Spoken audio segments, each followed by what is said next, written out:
Grace family. I'm Coach Megan if you don't know me already, and this is going to be a back walkover and front walkover at home tutorial class. We're going to be going through some warm-up, some stretches. I'm going to show you some drills that you can do while you're at home, and I'm also going to show you safe spotting techniques for your parents to use if you want to try to do these skills at home. At Stingrays, we believe that great tumbling and safety come from trusting the process and going through progressions. In order to do your back walkovers and front walkovers, you should already have your bridge kickover, back bend kickover, and front limber, which is where you do a handstand, land in a bridge, and stand up from there. If you don't already have these prerequisite skills, this video is going to be too advanced for you right now, but you can wait for us to put out tutorials on those skills later. To begin, we're going to warm up our bodies, particularly our legs. We're going to do 5 squat jacks into 5 mountain climbers, 5 times without a break. If you don't know what a squat jack is, you're going to hop twice and then hit a high V in a squat position and repeat that 5 times. Then we'll go down into our mountain climbers. We'll pull our knee in as close as we can to our face and switch. Ready? 1, 2, 3, 4, 5. Down to the floor.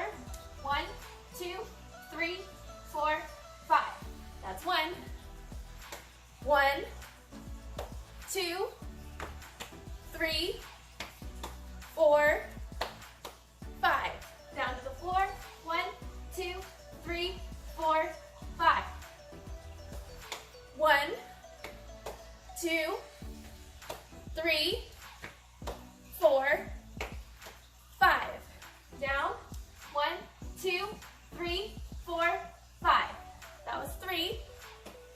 1, 2, 3, 4, 5. Down. 1, 2, 3, 4, 5. Last round.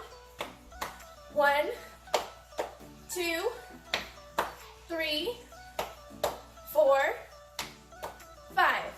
Down. 1, 2, 3, 4, 5. Great job. We're now going to move into the stretch portion of the video. Back walkovers and front walkovers take a lot of flexibility, so it's important for you to go through your stretches. I'm going to preface this by saying, though, that I was never the most flexible gymnast, and I'm probably the least flexible coach in our gym right now. I also tore my hamstring a couple of months ago, and I'm still dealing with the ramifications of that, so don't judge me for my stretches. Do yours better than I'm about to do mine. For these skills in particular, it's important for us to stretch our backs, shoulders, and our legs, since there is a split in the middle of both skills. To begin, we're going to do a hip flexor stretch. You're going to keep your back foot in line with your back knee, front foot in line with your front knee, and push your hips downward to the floor while keeping your chest upright. It's important that you don't let your knee pass your toe. Hold it right here. And count 10, 9, 8, 7, 6, 5, push a little bit deeper, 3, 2, 1. Now we're going to do a quad stretch. I want you to grab your back foot and pull it straight up until it touches your booty, and you should feel it stretching this quad here for 10, 9, 8, 7, 6, 5, 4, 3, 2, 1. Slowly release it, straighten out the front leg, keeping this back leg still in line with our knee, and reach down for your foot. This one you should feel down here in your hamstring of the front leg. 10, 9, 8, 7, 6, 5, 4, 3, 2, 1. Now we're going to slide into our splits, and again, I do have a hamstring injury on this side, so my split is going to stop right about there right now, but I promise I used to have this one. And we're going to hold this one a little bit longer, so 20, 19, 18, 17, 16, 15, 14, 13, 12, 11, 10, 9, 8, 7, 6, 5, 4, 3, 2, 1. And we'll do the other side. So starting with our hip flexor stretch again.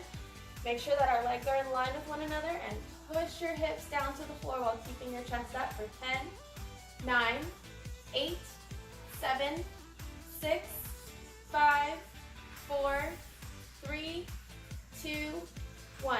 Grab that back foot and pull it straight up into your booty.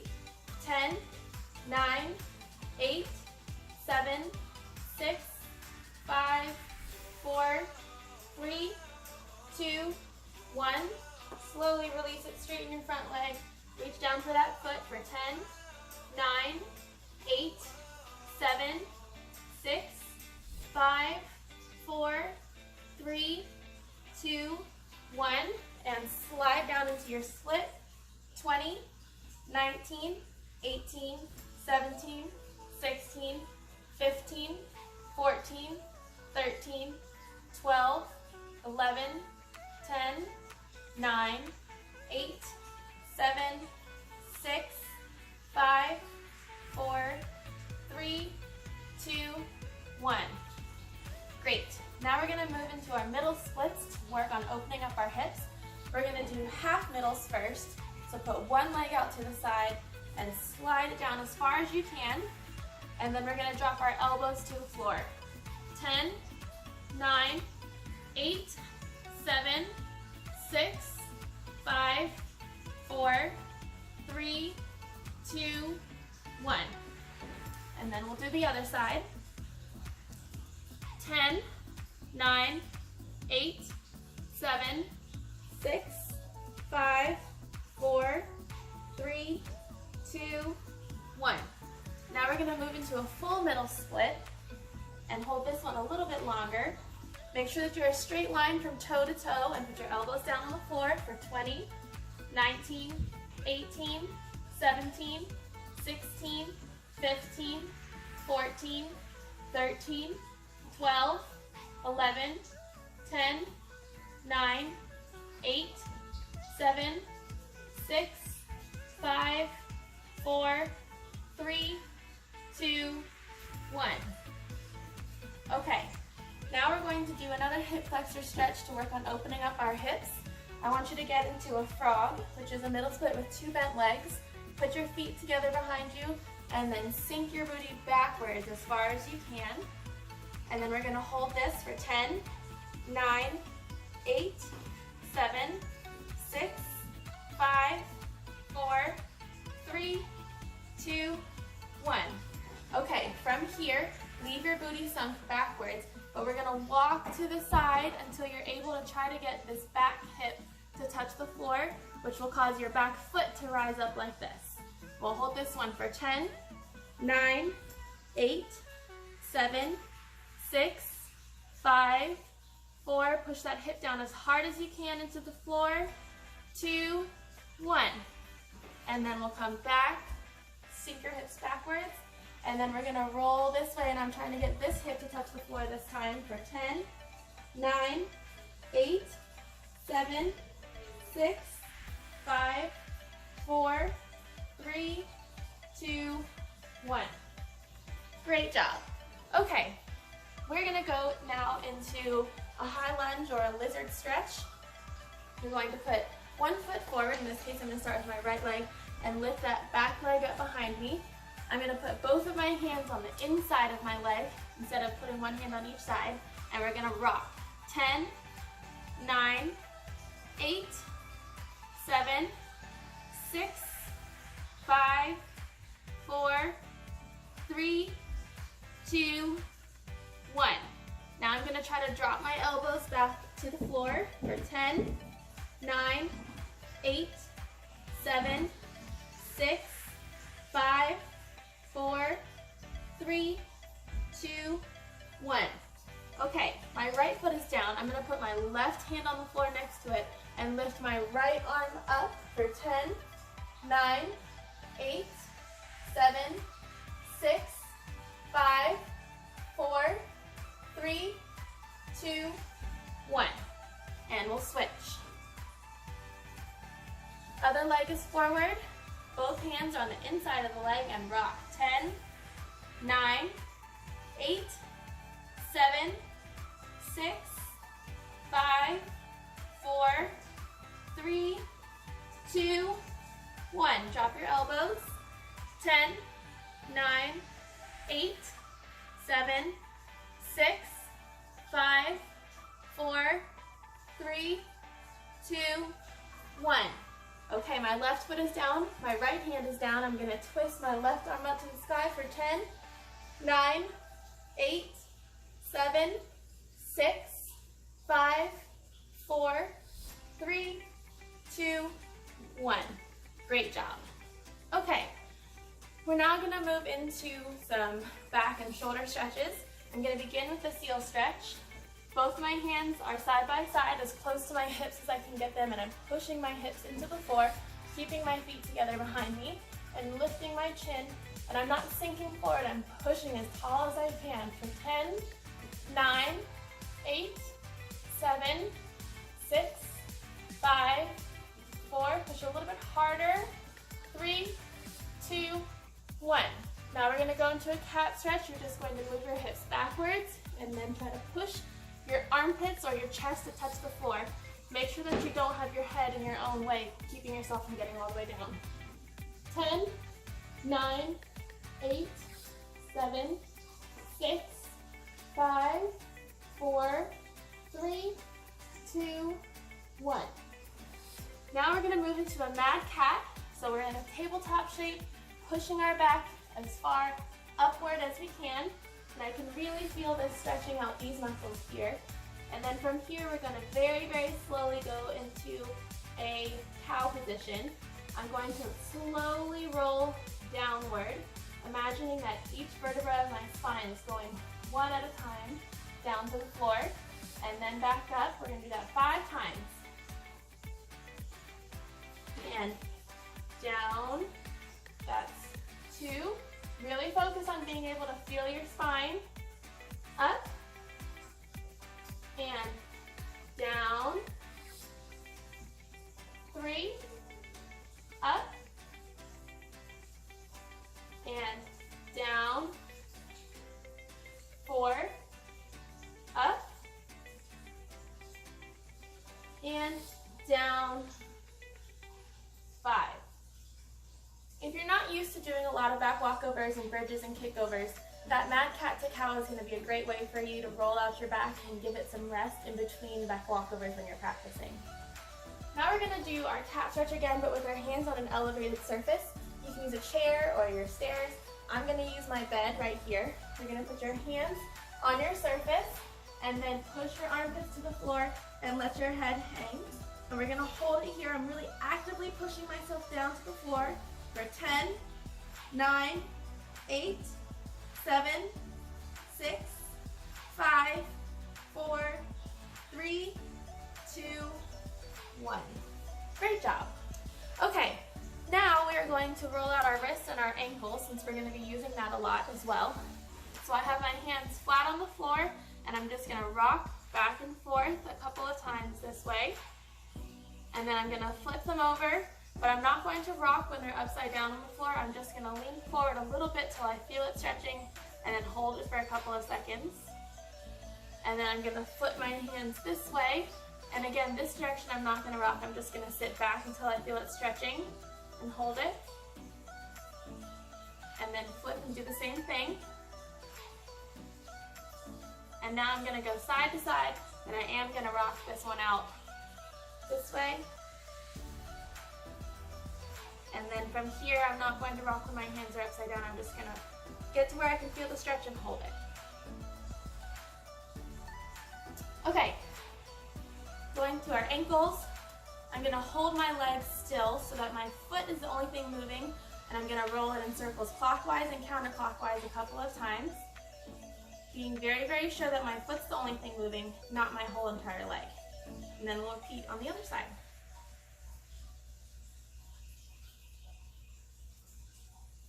Lastly, I'm going to roll out my neck. This one doesn't get as involved in back walkovers, but it's still a good idea just to stretch it out and keep it warm for safety reasons. The final part of our stretch is going to be our bridges. I'm not going to demonstrate these ones for you because my bridge is embarrassing. But I will have one of my athletes, Braylon, showing you some examples of what it is that I want you to do. First, you're going to do 20 bridge rocks. You're going to push up in your bridge and then rock your shoulders past your hands and return to the bridge position 20 times. When you're done with that, you have 5 tick-tocks on each leg. A tick-tock is where you push up into a bridge, lift your good foot and kick over and tap just your good foot to the floor on the other side, and then push back through the handstand into the bridge with your good foot up. That's 1 tick-tock. Do 5 on your good leg and then switch and try 5 on your other leg. Finally, I want you to go to a wall and stand a couple of feet away with your arms up tall. You're going to walk your hands down the wall into a bridge, touch your chest to the wall, and then walk back up the wall and do that 5 times.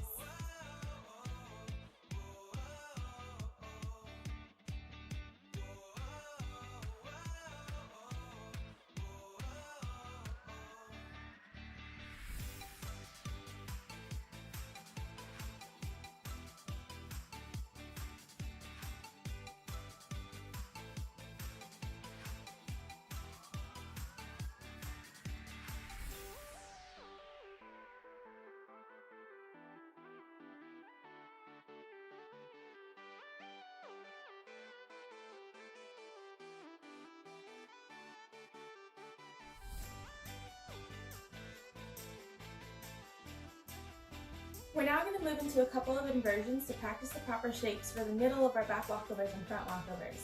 For this section, you're going to need some wall space. I'm going to be using just this part right here, so you don't need a ton of room, just enough to put 1 foot up against the wall. We have 2 inversions that we're going to hold for 10 seconds twice each. I'm going to show you the form for each one and then we'll go through them together. The first one is going to be a handstand with a split in the air. We're going to start with our hands pretty far away from the wall and hold a large split with my good foot in front. I'm looking at my hands with my eyes. I don't stick my head out. I keep my head covered. I'm just looking at my hands with my eyes. And then we'll tee back out. The second handstand is called a split handstand, but it's a little bit misleading because there's not actually a split in it. The way that I would like for you to hold it is with your back against the wall here, and then you're going to drop your good foot out in front of you until you're in an L shape. It's a little bit hard for some people to hold that position, so the other way that you can do it is walking up to a handstand like this, and then putting your good foot flat against the wall. The other foot is straight up and down above your body, just like an L shape. Okay, let's go ahead and get ready to do our 2 holds. We're going to start with our handstand with a split in the middle. If you haven't found your wall space, go ahead and pause the video here and get to your wall. Again, like I said, we're going to start pretty far away from the wall because I do want you to be in a split. Arms to your ears, tee in, and handstand, hold. 10, 9, 8, 7, 6, keep your head covered, 4, 3, 2, 1, tee out. All right, rest your arms and get ready to go again. Here we go. Arms to your ears, lunge, tee in, split handstand, and 10, 9, 8, 7, 6, 5, 4, 3, 2, 1, tee out. Good. In these handstands, it's very important that you're pushing tall through your shoulders. So we're not just relaxed, we're actively pushing our shoulders up like this and covering our ears. That active push is what helps get us through the middle part of our back walkover and front walkover. Okay, now we're going to do our split handstand holds. I'm going to do it the first way that I showed you with my back against the wall. If you haven't tried it yet, maybe pause the video here and give it a try and see if you're able to hold it that way. And if not, you'll want to do it that second variation that I showed you. Okay, so handstand against the wall. Drop into an L shape and hold. 10, 9, 8, 7, push tall, 6, 5, 4, 3, 2, 1. And tee out. Great job. Let's do that one more time. Remember to be actively pushing tall through your shoulders, pulling your core in and pushing it up to the sky. Here we go. Tee in, handstand, and drop that leg until you're in an L shape, still pushing tall for 10, 9, 8, 7, 6, 5, 4, 3, 2, 1. And tee out. Now when we do a back walkover, we're going to pass through that split shape, pull to a split handstand before stepping out. So you don't stay in that huge split all the way to the ground. You're going to go from a beginning L shape to a split in the middle to that second L shape and tee out. That's why it's really important for us to be able to hold that shape so our body and our muscles can start to remember what that feels like. All right, now that we've practiced the middle and end of the back walkover, we're going to go back to the beginning and practice the first part. You're going to need wall space, and I've moved over here. You guys are getting a great tour of my room, but I need a little bit more space for this one. You're going to start probably about a foot or two away from the wall, and we're going to do the beginning lift of the back walkover. When we start, we never want to have sinking shoulders. Again, we are actively pushing tall, which is going to make our arms cover our ears. And we always start with our foot off of the ground so that we're balancing only on this bottom leg. The top leg is locked out. We're going to hold this for an 8 count, and then we're going to lean back, put our hands on the wall, and come back up. When we lean back, it's very important that you look with your eyes and not with your head. So from here, I can see my hands like this, and my head is not out. I'm just looking up with my eyes. Okay, if you're ready, we're going to practice this drill 5 times. Starting with that proper shape, lifting tall on our shoulders, tall with that leg. Hold 1, 2, 3, 4, 5, 6, 7, 8, and lean, looking with our eyes, and back. That was 1. 1, 2, 3, 4, 5, 6, 7, 8, and lean, and back. You'll also notice when I'm doing this that I'm not letting my hips come forward as I lean. That's also super important because in a back walkover, we only want to be traveling this direction, not that direction. Also, coming out of our front walkover, we should be returning to this shape, and we don't want to let our hips sink forward because that's going to make us fall forward. You want to make sure that when you come out of your front walkover, you're getting your hips directly over your bottom foot. Okay, 3 more. Lift. 1, 2, 3, 4, 5, 6, 7, 8, and lean. And back. Ready? 1, 2, 3, 4, 5, 6, 7, 8, and lean. And back. Last one. Tall. 1, 2, 3, 4, 5, 6, 7, 8, and lean. And back. Okay, great job. I'm going to give you some ideas for drills at home to work on your back walkover and front walkover. Again, I'm going to have Braylon demonstrating what it is that I want us to be doing. You're going to use either a hill, a bed, a couch, or something else that's elevated. You're going to stand in front of it with your back to it, lift up your good leg, arms by your ears, and go back into your bridge with that foot up, and then try to stand back up into that straight shape with your hips over your feet and your shoulders over your hips.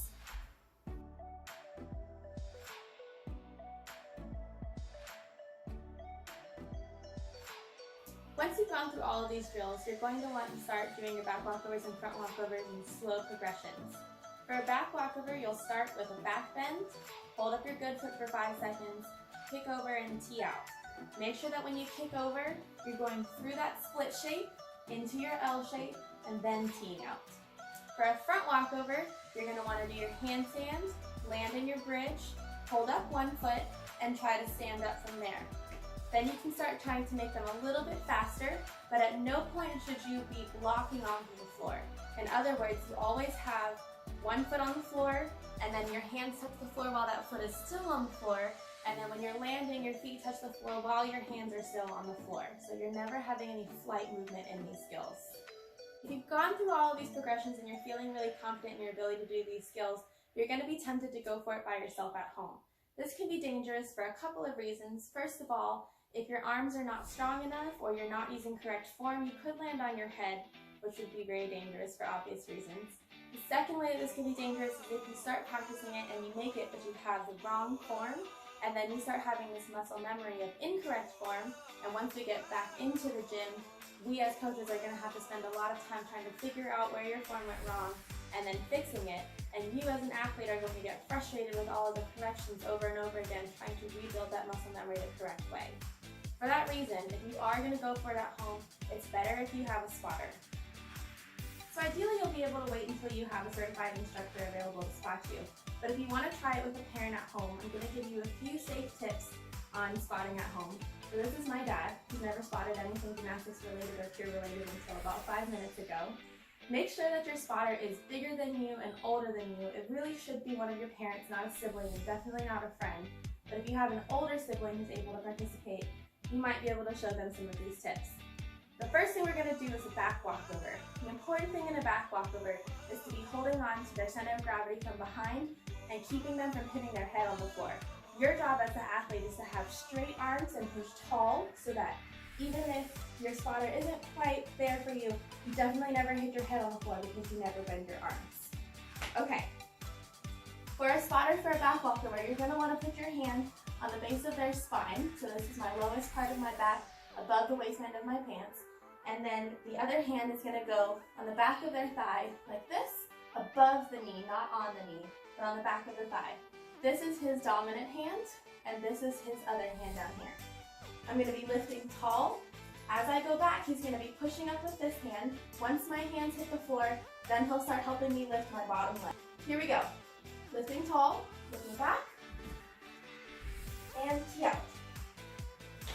A front walkover is going to be a lot more complicated, especially for someone like me who has no shoulder flexibility and hasn't done these in years.